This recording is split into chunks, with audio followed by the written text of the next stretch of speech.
Hello everybody, it's Glitter Informer and welcome to the 69 subscriber special. Unfortunately, I missed the magical moment where I had exactly 69 subscribers to my channel, so I had to use developer tools to recreate that moment.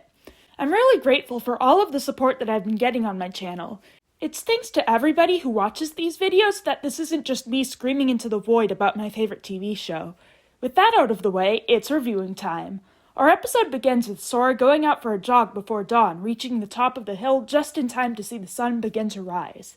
That's amazing. It's all I can do to wake up before noon. But it isn't just Sora who's performed this amazing physical feat.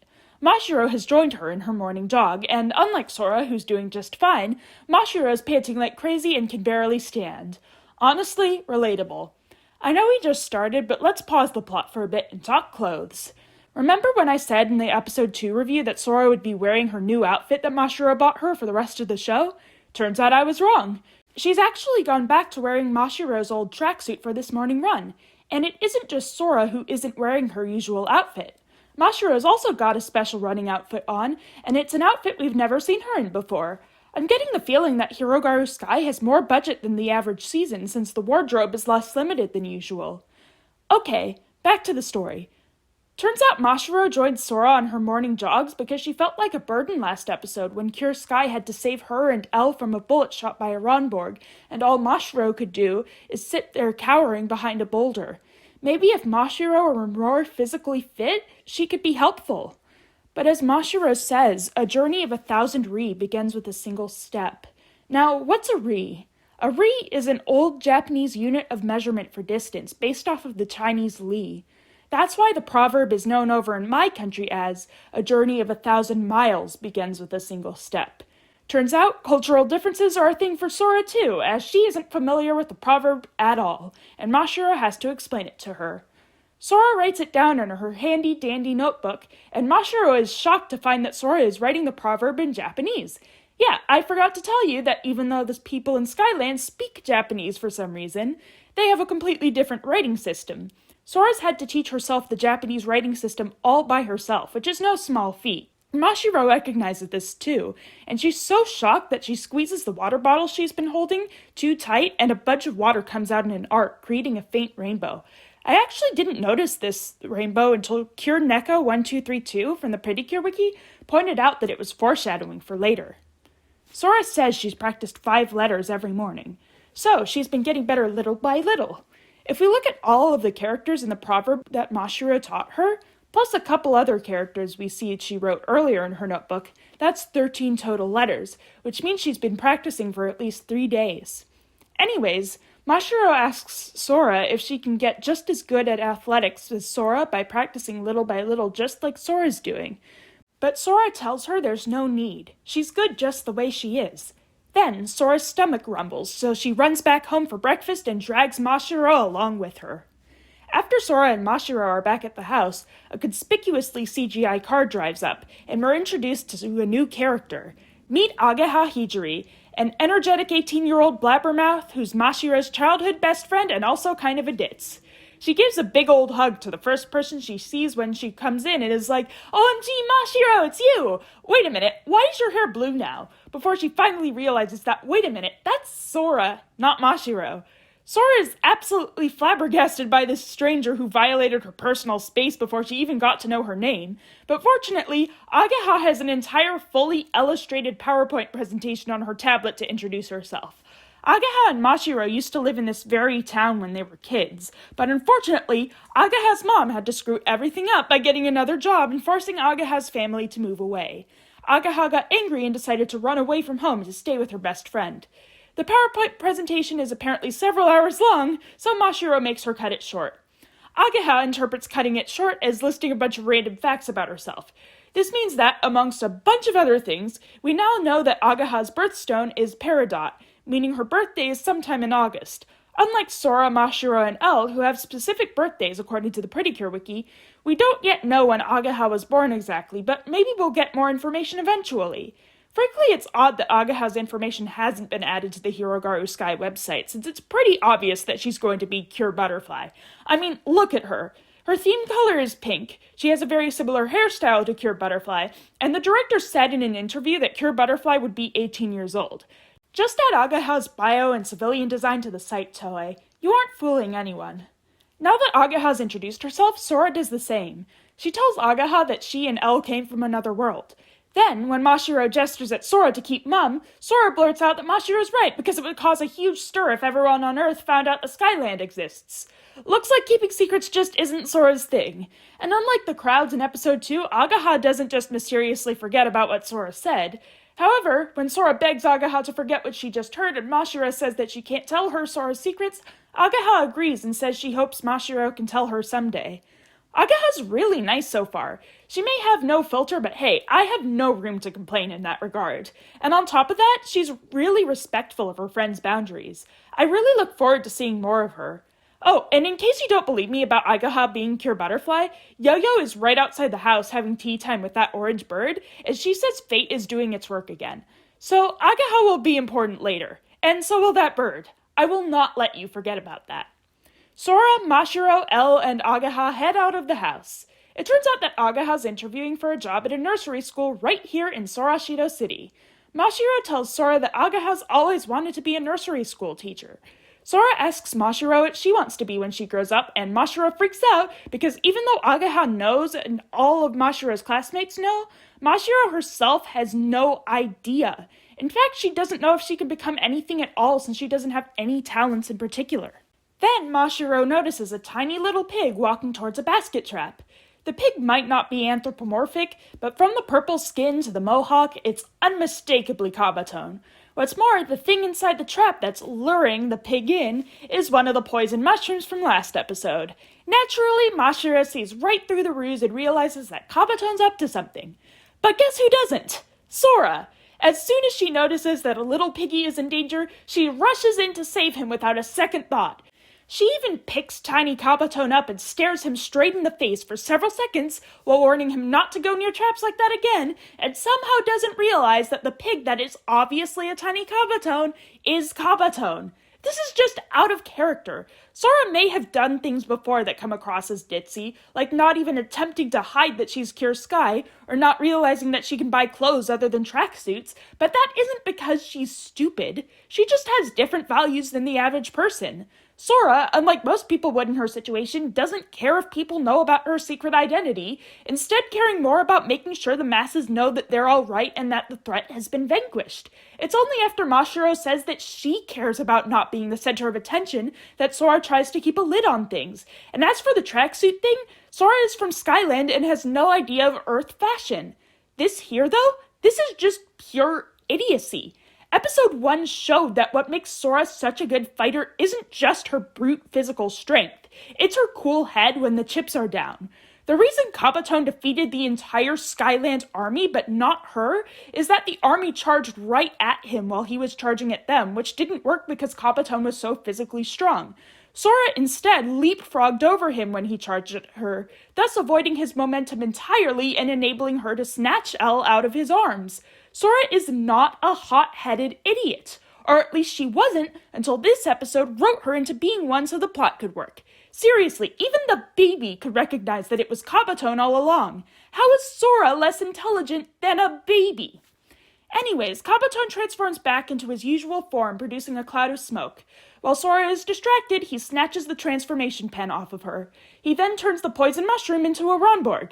Everyone who is out in public runs away in fear except for our main characters, so yeah, the whole Sora outs herself to everyone plotline from episode 2 is officially gone now. But hey, this is exactly what I've been waiting for. A return to the high stakes from episode 1. Kabatone is now just as much of a threat to Sora as he was back then. Without her Pretty Cure form, she can only rely on her martial arts abilities. It's time for another epic fight. The Ronborg sprouts yellow tentacles and shoots them at Sora, but she kicks them away. And then the tentacles just come back at her and instantly tie her up and restrain her. I get that an untransformed Sora is no match for a Ronborg, but at least she was able to last for a good while before she was defeated back in episode 1, and even then it took the Ronborg and Kabatone working together to take her down. You really expect me to believe that Sora, who the first 3 episodes established to be a force to be reckoned with even in civilian form, would be defeated in less than 10 seconds? Moving on. Agaha's been watching this whole thing go down ever since the Ronborg was summoned. She runs out of the nursery school and tells Mashiro to come inside. Mashiro's hesitant to abandon Sora, but Sora tells Mashiro to follow Ageha, so she does. This whole conversation, complete with Mashiro just standing there hesitating, takes 24 seconds, and Kabatone and the Ronborg just stand there doing nothing, even though Mashiro is carrying L. There's nothing stopping the Ronborg from sprouting more tentacles, and in fact we do see it do that later. Kabatone could have easily won this whole fight if the Ronborg had just captured Mashiro just as quickly as it had captured Sora. And since L is strapped around Mashiro, Kabatone achieves the goal he's been after for 4 episodes. Game over. But no, instead the show had to give the villains the idiot ball because otherwise the heroes would have no way to win the fight. As Ageha and Mashiro run inside of the building with L, Ageha tells Mashiro that the Ronborg is too big to enter the nursery school. But the Ronborg has another trick up its sleeve. It spawns another, smaller Ronborg that is just sword enough that it can fit through the entrance. As the girls run up to the roof of the school, Elle notices something important. Inside of Mashiro's chest, Elle senses the silhouette of a transformation pen, just like she did with Sora back at episode 1. So even though Mashiro is running away right now, it's clear that she doesn't want to. Somewhere in her heart is the desire to get out there and fight for her friend, and she just has to unlock that ability. My question is, though, why is Elle only seeing Mashiro's pen now? Mashiro expressed a desire to be helpful to Sora all the way back at the beginning of this episode. Sure, Elle wasn't there for the morning jog, but she was there for the scene when Ageha met Sora. It would have made more sense if Elle saw the pen for the first time then, but I guess it's more dramatic if it's right now, right before the commercial break. After the break, Mashiro, Elle, and Ageha finally make it to the roof, and Ageha locks the door shut so the smaller Ronborg can't follow after them. Kabatone, who has a megaphone for some reason, demands that the girls bring Elle down or he'll hurt Sora. To demonstrate this point, the Ronborg grows more tentacles, see, I told you it would, and uses one of them to pinch Sora's cheek. Wait a minute, why isn't the Ronborg hurting Sora already just by being in contact with her? Isn't the Ronborg a poison mushroom that you aren't supposed to touch? Shouldn't Sora be super poisoned by now? Anyways, Sora screws up Kabatone's ransom message by telling Mashiro and Ageha not to come after her, so Kabatone magics some tape onto her mouth. Meanwhile, on the roof, Ageha is holding Elle now. I forgot to mention that Ageha told Mashiro to give Elle to her earlier. So, Mashiro tells Ageha that she has to go save Sora. Ageha asks the obvious question of how the heck she's going to do that when even Sora couldn't do anything against the Ronborg, and Mashiro has a bunch of flashbacks to her hanging out with Sora and then dramatically yells that she has to go save her. And that's all it takes for the pen to come out of her chest and become real. Sora had to fight like hell for her pen. She had to engage in physical combat with a Ronborg while untransformed, get the stuffing beat out of her, and still stand up despite all of that to receive her pen. Meanwhile, all Mashiro has to do to get her pen is just say that she has to save Sora. Kabatone is so shocked that he teleports on top of the bigger Ronborg and makes the Ronborg grow taller so he, and conveniently Sora as well, can get a better look.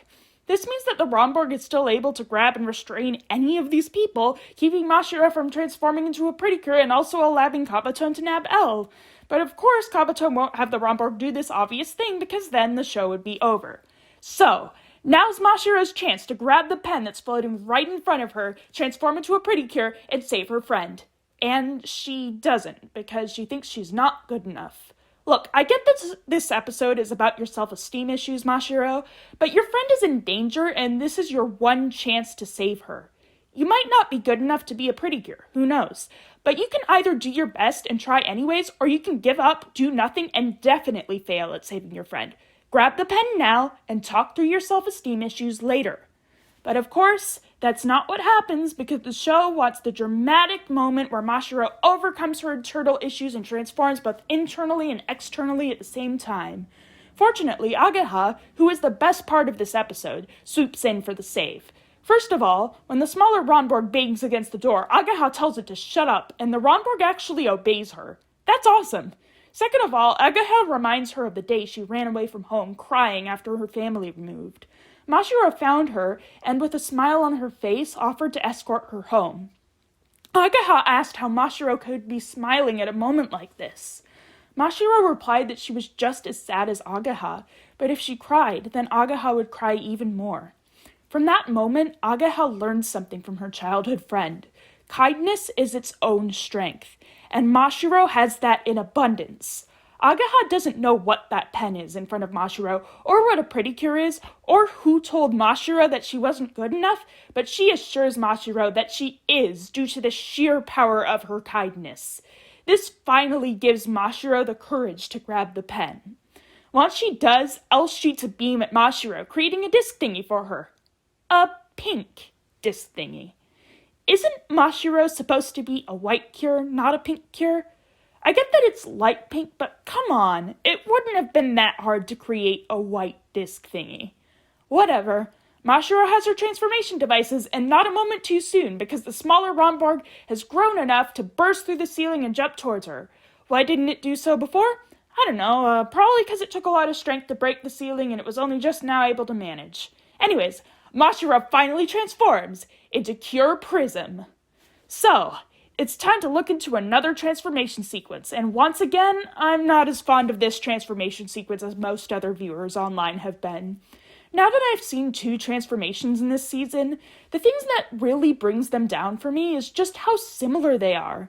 The area in which a cure transforms can go a long way in setting her transformation apart from others, but aside from the beginning and the end where the backgrounds are indeed different, Cure Sky and Cure Prism have the exact same set piece, the circular platform with the dark backdrop. And on top of that, the same stuff happens in the exact same order.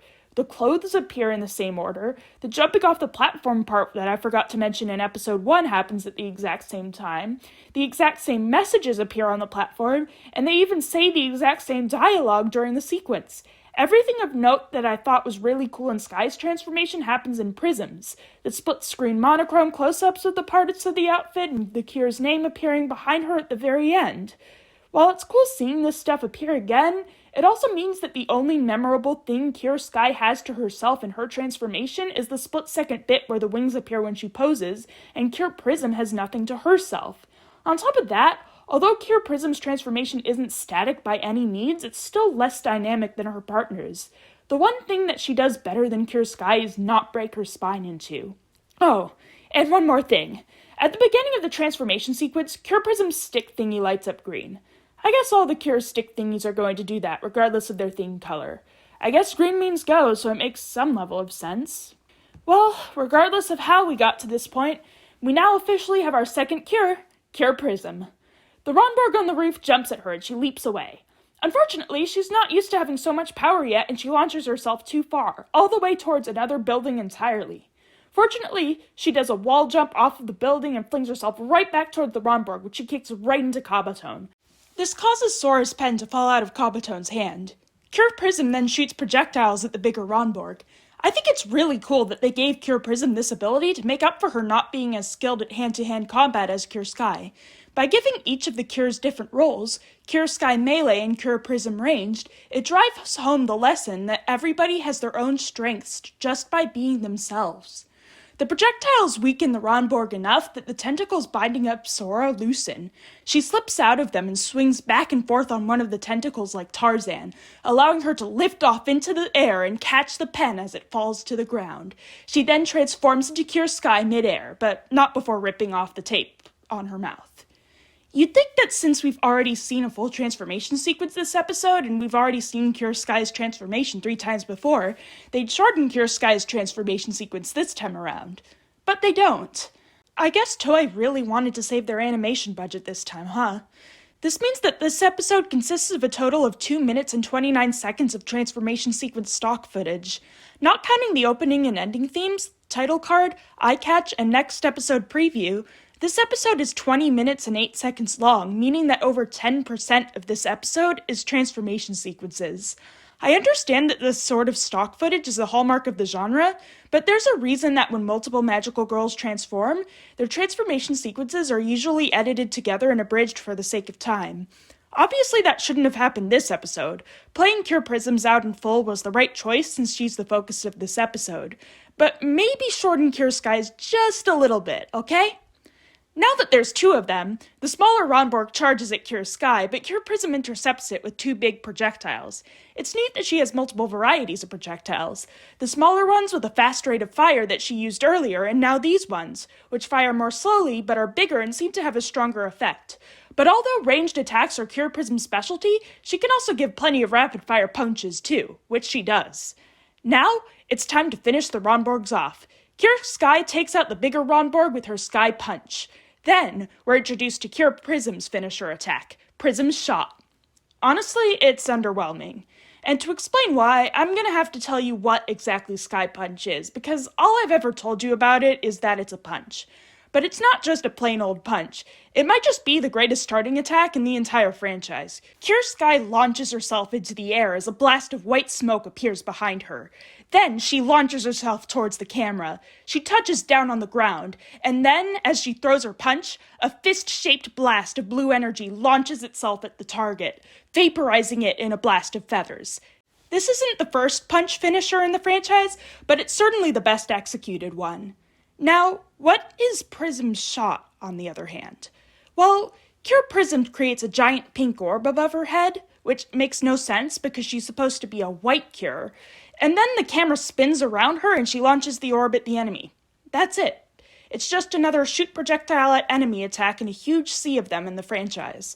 There's nothing about this attack that makes it stick out. I mean, there's the ending bit where after the attack is concluded, the enemy turns rainbow, a bunch of hearts appear, and the enemy disappears. But that's barely part of the attack itself. Overall, Prism's Shot doesn't hold a candle to Sky Punch. So, the fight is over. I really don't like the setup for this fight, and I'm not the biggest fan of the transformation sequences or Prism's Shot, but once Cure Prism transformed, I actually did like the fight a lot. It showed off Cure Prism's capabilities very well, and I look forward to seeing how she and Cure Sky fight as a team going forward. But it seems that Sora doesn't.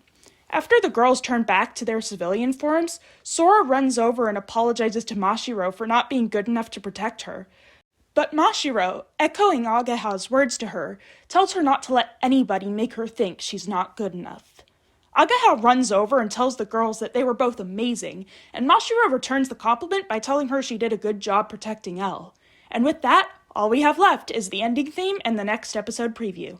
Oh, and in case you're wondering what they're going to do about the nursery school's ceiling having been busted open, I forgot to mention this, but after every fight, when Kabatone teleports away, all of the collateral damage magically reverts itself. It's never explained why that happens, but it's a convention of the Pretty Cure franchise because otherwise all of Japan would be a war zone. Our Pretty Cure cameo for this episode isn't a past Cure, but our new one. Cure Prism tells the audience to come dance with the Cures. Also clips from her transformation sequence appear in the magic mirror. At this rate, I think we can just assume that whoever appears at the start of the ending theme will also appear in the mirror, even if I don't say so. Time to speculate on episode 5. Looks like Mashiro isn't the only one with self-esteem issues, because the preview shows that Sora's going to have a nightmare, probably about Mashiro getting hurt somehow, and then want to fight on her own from here on out. But fear not, because the episode's title itself says that the two Cures are going to get a duo attack this episode, so Sora's mind is going to get changed somehow. But there's something interesting in the preview I wanted to discuss, and it's next episode's Ronborg. See, my theory about Kabatone not surviving much longer wasn't proven correct this episode, but it might be proven correct next one. The Ronborg this time is a purple bus with spikes all along the roof. It's the exact same shade of purple as Kabatone's skin, and Kabatone has spikes coming out of his shoulders. Now, this might just be a coincidence because other than this, the Ronborg looks just like the other Ronborgs. But what might be happening is that in episode 5, as a last-ditch effort to defeat the Cures, Kabatone will turn himself into a Ronborg. Every time in the franchise that a villain does this, it's a death flag for that villain. Sure, the Cures will struggle more, but they'll pull through eventually. And once they do, they'll be using their finisher not on the General's lackey, but on the General himself. Or who knows, maybe I'll be wrong again and Kabatone will keep on trucking. So, that's it for episode 4 of Hirogaru Sky Pretty Cure. There were things I liked about this episode. I liked Mashiro's self-esteem issues and how she got over them with help from both Sora and Ageha. Speaking of which, I really like Ageha so far and look forward to seeing more of her as the show goes on.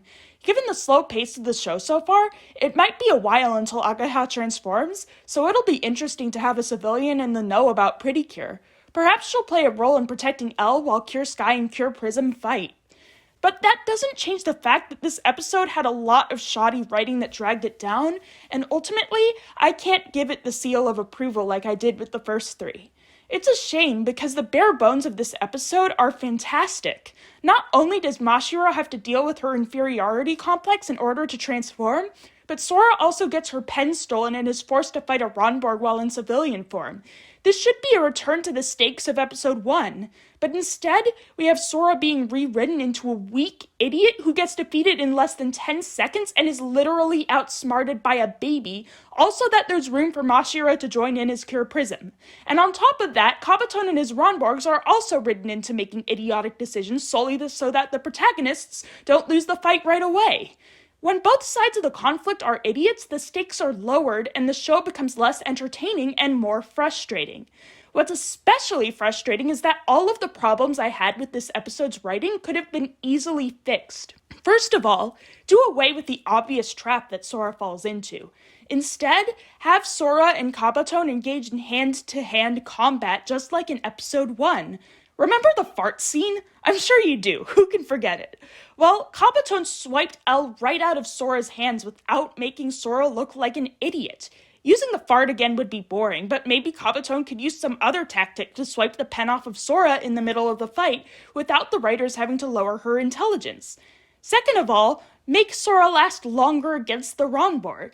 Of course she's going to go down eventually, but not only is it more entertaining and way more awesome to have Sora keep on fighting against all odds, but it'll also give an excuse as to why Kabatone and the Ronborg let Mashiro, Ageha, and L escape into the nursery school. They're too busy focused on fighting Sora. Third of all, have there be a better reason for Mashiro to not instantly grab the pen and go to save Sora, because as it is, it makes her look selfish for caring more about her own self-esteem issues than her friend being in danger. Remember how I complained about how easily Mashiro got her pen? Well, what if the pen didn't come out until after she'd conquered her self-esteem issues, thus giving her an excuse for spending all that time having that conversation with Ageha? Let's say that instead of Elle randomly seeing the silhouette of the pen when they're running up the stairs, Elle sees it when Mashiro finally says out loud that she has to save her friend. Elle knows now that Mashiro can theoretically transform into a pretty cure, and it's Sora's only hope. So she gestures towards Mashiro's chest. In episode 3, Mashiro showed herself to be very good at reading Elle's body language. She was the one who realized that Elle was crying because she was homesick. So, Mashiro wins the game of charades and figures out that if she can unlock the pen that's in her heart, she can save her friend. But the pen's not coming out. Maybe it's because she's not good enough. And then, cue Ageha's speech to her, just as in the actual episode. It's such a shame. This episode could have been so good, and as I said, there are good elements here. But all I can do now is hope that next episode is better than this one. If this idiot hero thing is permanent for Sora, it's going to be really disappointing because she was one of my favorite pretty cures, if not my absolute favorite. All I can do is sit back and wait.